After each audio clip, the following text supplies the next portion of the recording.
Dear students, let us continue the module 3. In this lecture video, again we will be continuing the context-free grammars.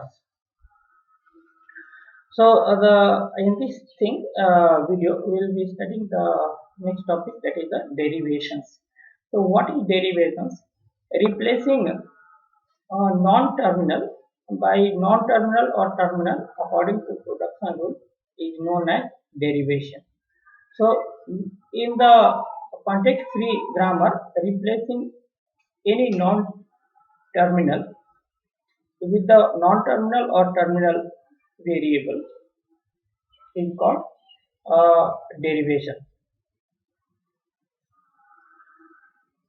So, then what is reduction? Reduction is defined as replacing a string by a non-terminal according to grammar production rule.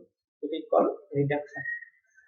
And this derivation can be of two types. One is leftmost derivation LMD and another is rightmost derivation, that is RMD.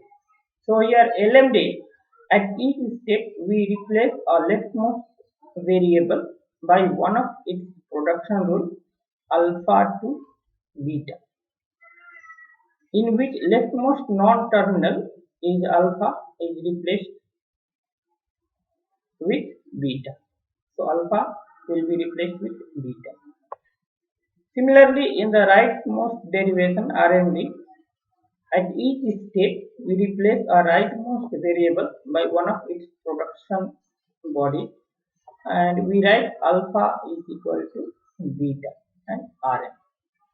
For example, let us see here, we have one context-free grammar. E generates E plus E or E minus E or minus of E or parenthesis of E or ID. Let us find out LMD, RMD and reductions for the string minus of ID plus ID. So we have to write the LMD for this particular string minus of ID plus ID. Here minus is there. So first E will be equal to minus E will write. Then minus will be as it is, and E can be replaced with E plus E because here 2 ID is there. And then here leftmost variable is this E. It will be replaced with ID because E can also be ID. So minus of ID plus E, again whatever it is left, right side E is there, so that E will be replaced by ID. So finally we got minus of ID plus ID. So this is the leftmost derivation. Then rightmost derivation E generates minus of E plus E. Again, this time at this stage the rightmost E will be replaced with ID.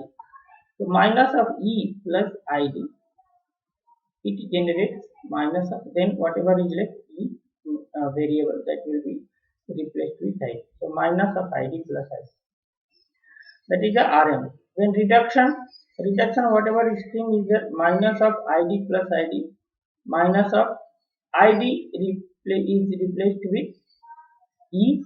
It can be parenthesis E, ID can be E also.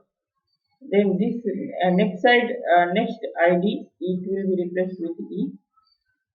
Minus of E plus E can be replaced with single E.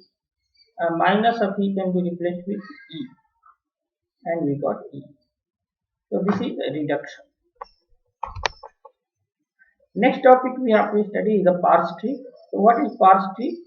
Since the main role of syntax analyzer is to generate the parse tree from the token received from the lexical analyzer, so we should understand what do we mean by parse tree. So parse tree, it is a graphical representation of a derivation. So whatever derivation we saw in the previous slide, so graphical representation of the derivation is called the parse tree. For example, let us see one context-free grammar. We have E generates E plus E or E minus E or minus of E or parenthesis of E or ID. and it constructs a parse tree for the input string minus of id plus id. So parse tree, it can be generated using addition, either LMD or array. So E is generates minus of E. E generates minus of E. I write here minus and E.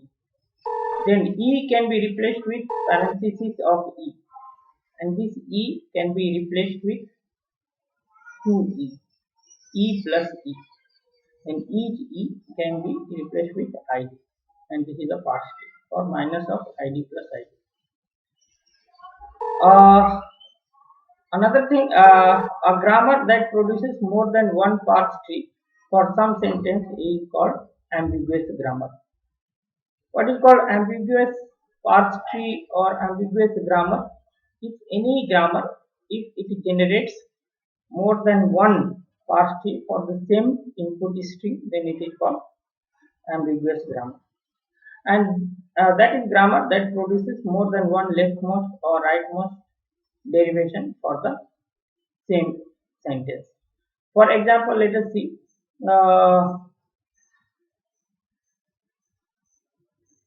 We have an string sentence id plus id into id. So let us say E generates E plus E, id plus E, id plus E can be replaced with E into E, id plus id into E, and id plus id into id. Another way, E can generate E into E. Here E can generate E into E, then E can generate E plus this E can be replaced with E plus E into E, and this E can be replaced with ID plus E into E, and here ID plus again E will be replaced with ID into E, ID plus ID into ID.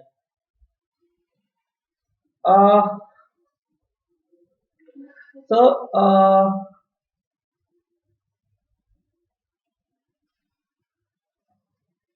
it generates two distinct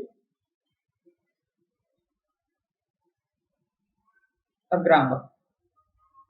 Now just see the context-free grammar versus regular expression.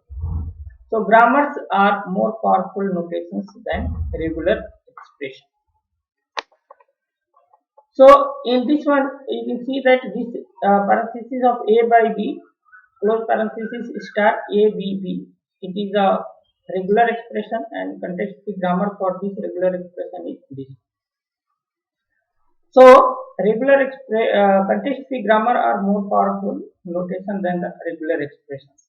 So every construct described by a regular expression can also be described by a grammar, but vice versa is not.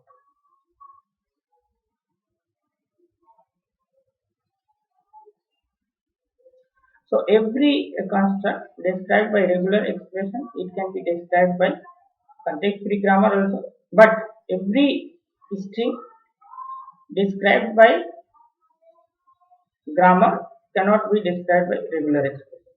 So in this case, grammar are more powerful than the regular expression. Also, every regular language is context-free language, but vice versa is not. For example, we have a regular expression A bar B, A or B, star A B B. The context-free grammar for this is A naught derives A naught or B A naught or A1. A1 derives B A2, A2 derives B A3, and A3 derives epsilon. So it describes the same language, the set of strings of S and with ending with. What is the language for this regular expression? Set of strings of A and B ended with ABB. So this is some more differences between regular expression and context-free grammar. So regular expression, it is used to describe the tokens of programming language, but context-free grammar, it is a